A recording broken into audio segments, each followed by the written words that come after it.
Today's Gospel is taken from Luke chapter 19, verses 45 to 48. Then Jesus entered the temple area and began to drive off the merchants. And he said to them, God says in the scriptures, My house shall be a house of prayer, but I have turned it into a den of robbers. Jesus was teaching every day in the temple. The chief priests and teachers of the law wanted to kill him, and the elders of the Jews as well. But they were unable to do anything, for all the people were listening to him and hanging on his words.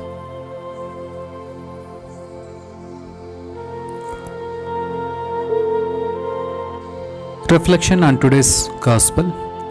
Truth costs. Today's text tells us that Jesus was teaching in the temple. The common people listened to him with attention as they hung on his words. He surely spoke and taught with authority unlike their scribes. What made Jesus speak with authority was the fact that he inhabited his teaching. He spoke the truth. He could not but do otherwise because he was the truth, the way, and the life. This must have grated on his chief priests and the teachers of the law who wanted to kill him.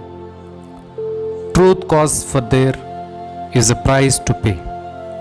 Truth invites opposition, persecution, and even death. We must not be afraid to walk in the path of truth alone.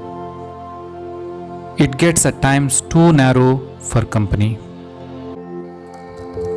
Let us pray for truth. Lord Jesus Christ, you are the way, the truth, and the life.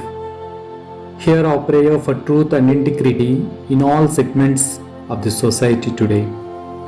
May the truth be spoken by us and affirmed in others, that in seeking truth, the world will come to find you, the source of all truth. In public and private life, deepen among us a genuine commitment to honest, sincerity, and truth-telling. Let nations and people not to compromise truth by rationalization or pretense, but safeguard and defend it always as your most precious gift. Lord, may those around us come to know that they can take us at our word until the day when all the world lives in truth and the truth sets us free. In Jesus' name, Amen.